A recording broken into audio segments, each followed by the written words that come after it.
आज की ये कहानी भेजी है हमारे एक सब्सक्राइबर अविनाश ने। ये एक ऐसा अनुभव है जिसे उन्होंने कई सालों तक अपने अंदर ही दबा कर रखा। एक ऐसी रात की कहानी जब त्योहार का जश्न एक कभी ना भूलने वाले खौफ में बदल गया।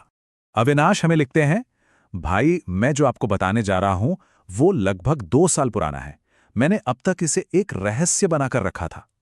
सोचिए जरा, 2 साल तक इतने बड़े बोझ को अकेले अपने दिल में रखना कितना मुश्किल रहा होगा।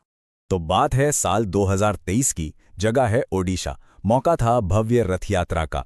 एक ऐसी रात जो उत्सव और रोशनी से जगमगा रही थी, पर कुछ ही घंटों में वो गहने अंधेरे में डूबने वाली थी। कहानी के केंद्र में हैं ये 4 दोस्त। अविनाश जो हमें ये कहानी सुना रहे हैं, प्रखर और उसकी गर्लफ्रेंड रीतू और उनका दोस्त धर्म।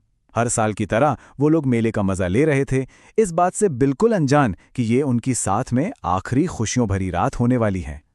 आदिनाथ के करीब जब सबको भूख लगी तो एक बहुत ही मामूली सा फैसला लिया गया कि कुछ खाने चलते हैं। और इसी एक छोटे से फैसले ने अनजाने में ही उस रात की भयानक घटनाओं की नींव रख दी। तो ऋतु को घर छोड़ने के बाद अविनाश वापस अपने दोस्तों से मिलने के लिए निकल पड़ा। लेकिन अब वो अकेला था और वो सुनसान सड़क, उसका ये सफर एक अनजाने डर से भरने वाला था। और यहीं से एक एक करके सब कुछ गलत होना शुरू हो जाता है। पहले तो अविनाश की बाइक एक सुनसान जंगल वाले इलाके में अचानक बंद पड़ जाती है। फिर हवा में एक अजीब सी चुभने वाली ठंड घुल जाती है। तभी धर्म का फोन आता है कि वो प्रखर को अकेला छोड़कर जा रहा है, और जैसे ही कॉल करती है, नेटवर्क गायब। अब अविनाश वहां पूरी तरह से अकेला था। और तभी उसकी नजर सड़क के दूसरी तरफ एक बेंच पर पड़ती है। एक टिमटिमाती हुई स्ट्रीट लाइट के नीचे सफेद साड़ी पहने एक औरत बिल्कुल अकेली बैठी थी। पर उस औरत को देखकर अविनाश के मन में एक डरावना सवाल उठता है, उसकी परछाई कहाँ है? यही वो पल था जब उसके दिल में असली खौफ ने घर करना शुरू किया। और फिर आता है दहशत का वो पल जब अविनाश को एहसास होता है कि सिर्फ उस औरत की ही नहीं, बल्कि उसकी खुद की और उसकी मोटरसाइकिल की परछाई भी जमीन पर नहीं बन रही थी। उस एक पल में मानो हकीकत के सारे नियम उसके चारों ओर टूटकर बिखर रहे थे। अब कहानी पहुंचती है अपने सबसे खौफनाक मोड़ पर, जब अविनाश का सामना उस डर के असली स्रोत से होता है। जब अविनाश आखिर में प्रखर के पास पहुंचा तो वो उसका दोस्त नहीं लग रहा था, वो कोई और था। उसकी आंखें हल्की लाल थीं, उसकी आवाज में एक अजीब सा औरतों जैसा भारीपन था, और सबसे डरावनी बात, उसके चलने की जरा सी भी आहट नहीं थी।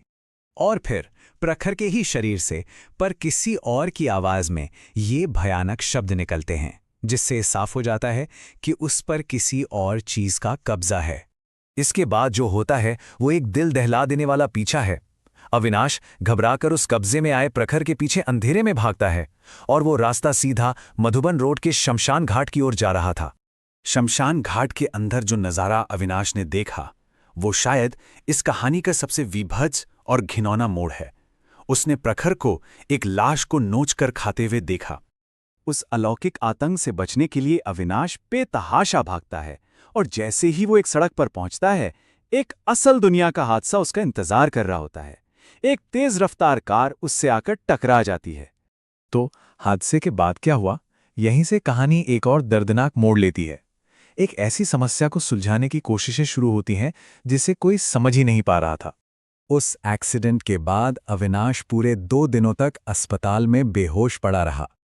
और प्रखर वो 1 हफ्ते बाद मिला। जिंदा तो था, पर उसकी हालत बहुत खराब थी। वो हिंसक हो चुका था, उसका व्यवहार अजीब था, और वो लगातार खुद को चोट पहुंचा रहा था। ये साफ था कि वो चीज अभी भी उसके साथ थी। जब हालात काबू से बाहर हो गए तो एक तांत्रिक को बुलाया गया, जिसने बताया कि प्रखर पर एक ब्रह्म राक्षस का साया है। हिंदू लोक कथाओं के मुताबिक ये एक ऐसे विद्वान की आत्मा होती है जिसने अपने ज्ञान का गलत इस्तेमाल किया हो, और अब उसमें अपार शक्ति और इंसानी मांस की भूख होती है। तांत्रिक ने इसका जो उपाय बताया वो और भी भयानक था, एक मानव बलि। परिवार ने एक खौफनाक फैसला लिया और धोखे से प्रखर की ही गर्लफ्रेंड रीतू को एक पूजा के बहाने बुलाया और उसकी बलि दे दी। लेकिन उस नाकाम पूजा के बाद भी कुछ ठीक नहीं हुआ, बल्कि त्रासदियों का एक और जानलेवा सिलसिला शुरू हो गया, जिसने सब कुछ तबाह कर दिया। ये सब कुछ बहुत तेजी से हुआ। 12 सितंबर की शाम को प्रखर अपने दोस्तों को एक आखिरी चेतावनी देता है। उसी रात धर्म अपनी आंखों के सामने उसे तीसरी मंजिल से कूदकर जान देते हुए देखता है, और उसी रात प्रखर की बहन भी बाथरूम में मृत मिलती है। और फिर सामने आया कहानी का सबसे बड़ा धोखा। बाद में एक दूसरे पुजारी ने खुलासा किया कि उस तांत्रिक ने प्रखर को बचाने की कोशिश ही नहीं की थी। उसने तो ब्रह्म राक्षस से अपनी जान बचाने का सौदा किया था, और कीमत चुकाई ऋतु ने अपने खून से।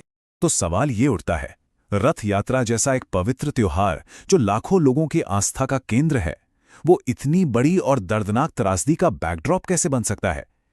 ये कहानी हमें विश्वास, लोक कथाओं और इंसानी तकलीफ के एक ऐसे भयानक मोड़ पर लाकर खड़ा कर देती है जहां से जवाब ढूंढना बहुत मुश्किल